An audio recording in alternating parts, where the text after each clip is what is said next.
Hello, hello, hello. I'm Alicia and welcome to Quilty Bird Piecing.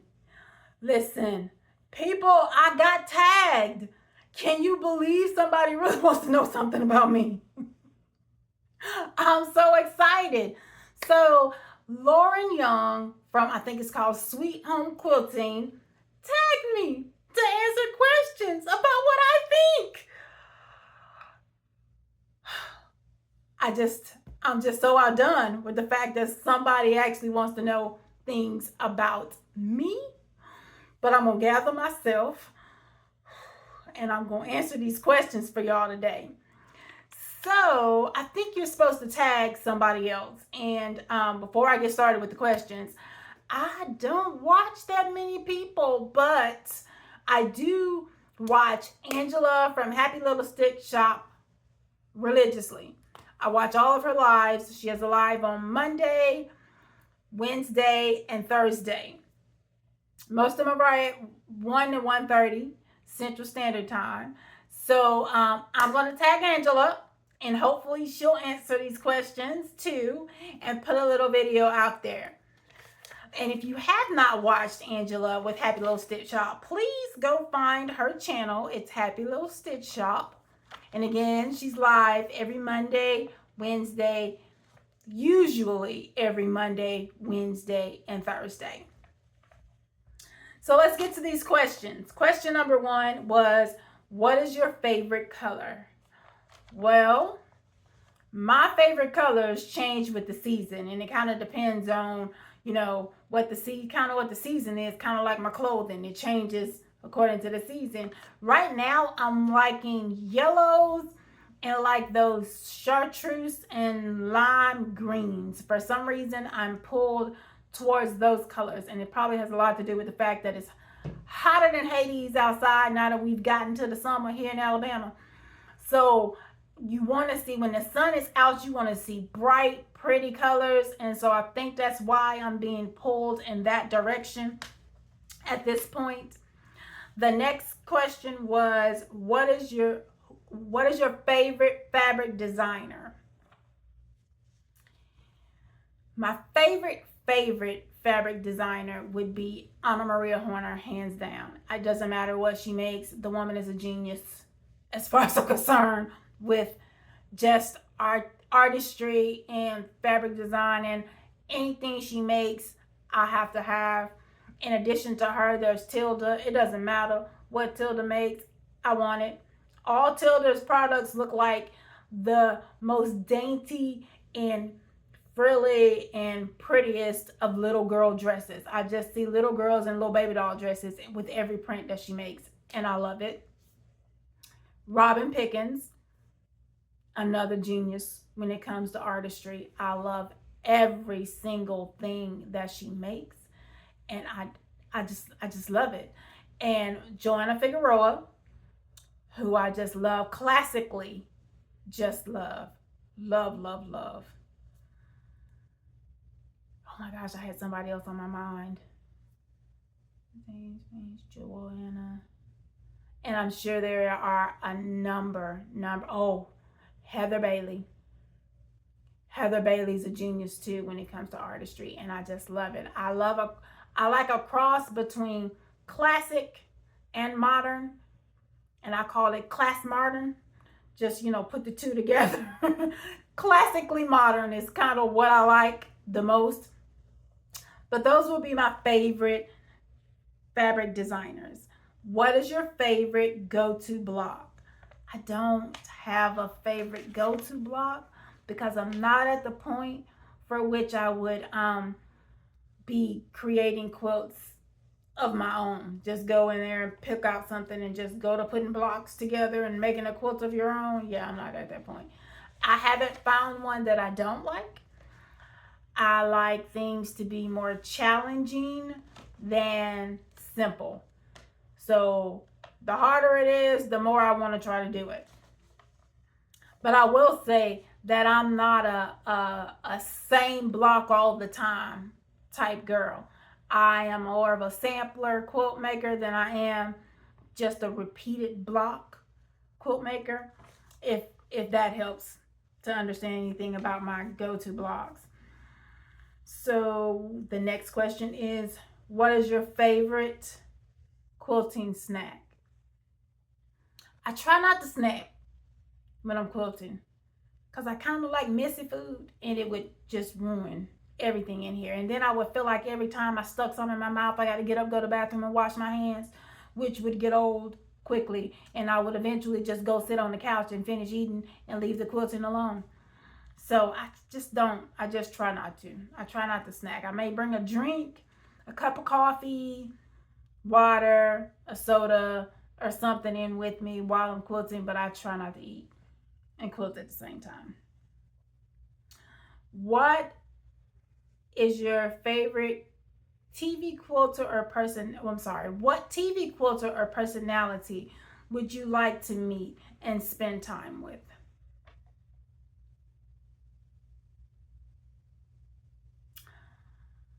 I don't know.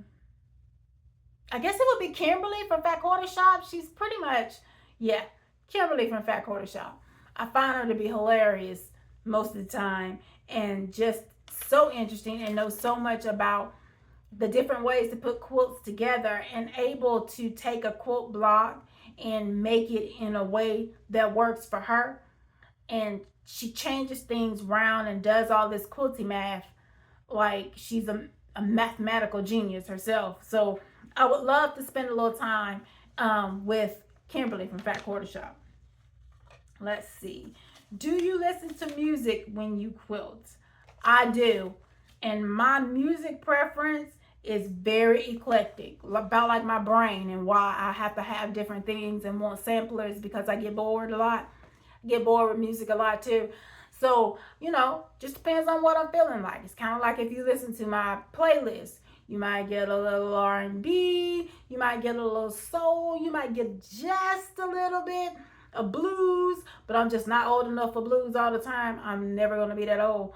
And you may get a little jazz, you may get a little bit of country, very little, very, very little. But you may get a little bit of country, you may get quite a bit of gospel. It just depends on what mood I'm in or what mood I was in when I hit that thumbs up button that put it on my playlist in the first place.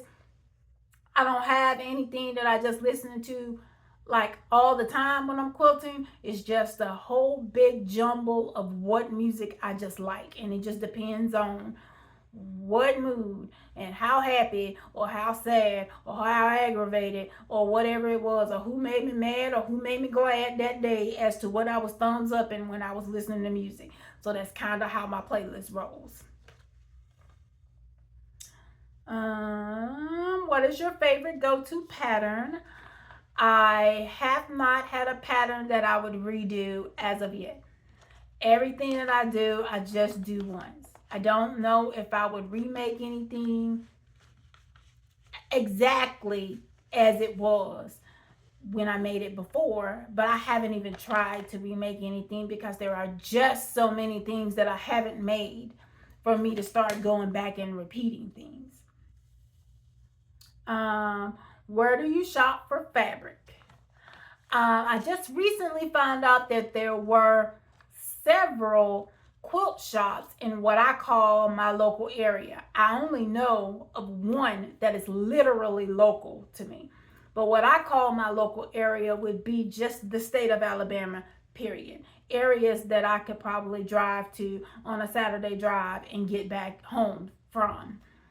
So I just found 1, 2, 3. I was at a quilt show and I just found 3 that I didn't even know existed. One is within 20 minutes of my house and I didn't even know it was out there. So mostly where I've been buying fabric has been online. Online and at different quilt shops online, and also from different Facebook groups like destashing groups where there are some purveyors of fabric that sell in those groups as well. So that's mostly where I've bought most of my fabric, have come from sales on online quilt shops, which two of my favorite go-to quilt shops at the moment are Quilting a Day and Green Fairy Quilts, because they just have great prices. great sales, that things, and great prices, even on a regular everyday basis. It's just a little better than some other places that you look at. How long have you been sewing or quilting? I have only been sewing and quilting for what will be 2 years this coming October. I bought my first sewing machine 2 years ago. This coming October, I sewed my first seam in October of that same month. And I've been quilting since that. It'll be 2 years this coming October. What is the next question? What is your most, wait. No. Are you a press open or press to the side person? Depends on how many seams that I am working with. Mainly, I try to press to the side because it makes it easier to make the seams nest when you're putting pieces together. However, the more seams you have, the more bulky it is. So now I've gone to spinning the seams. So as I'm pressing to the side, if I have the ability to spin them in different directions to make them lie flatter where they come together in a 4 connection joint, I do that on a regular if I can. And if it's going to be too bulky, then I will press open, but I tend to only do that when you are putting the main 3 sections, like the top, middle, and bottom of the entire block piece together. I open those 3 of the final 3, maybe the final 3 or 4 seams. I'll open those 3, but the rest of them I tend to press to the side. Last question before I pose a question of my own is, what's your most used notion in your sewing room other than your seam ripper? As I look around this room, I would have to say the magic clips. The little quilt clips, I use them religiously. I use them on quilt projects. I use them on chips bags. I use them on anything that needs to stay together. I probably have over 1,000 of them in my house at this point, and I use them throughout my house on anything that needs clipping and closing that I just get tired of not finding tops or ties or something else, other clips to keep it closed. I clip everything that needs to be clipped in my house. So those would be the most used sewing notion other than my seam ripper. So my question that I am posing is this. Most of us quilters have multiple projects going at any given time. So what method do you choose to keep track of where you are on each project, what needs to be done, and what potentially is the step that you're going to be on next, the step that you're going to be doing next? Are you using a planner? Are you just using trackers like in your project bags? Or are you just winging it and just pulling what you want to pull every day and just working on what you want to work on, and you just get to it when you get to it? So those are my answers to the questions, and that is the question that I am posing to Angela from Happy Little Stitch Shop, and hopefully she'll get this. I'm going to try to tag her down below and see if she responds and she puts answers to the questions out there herself. Hope you guys enjoyed this, getting to know me just a little bit. I am so grateful for you even taking the time to watch this, and I hope you have a lovely and blessed evening.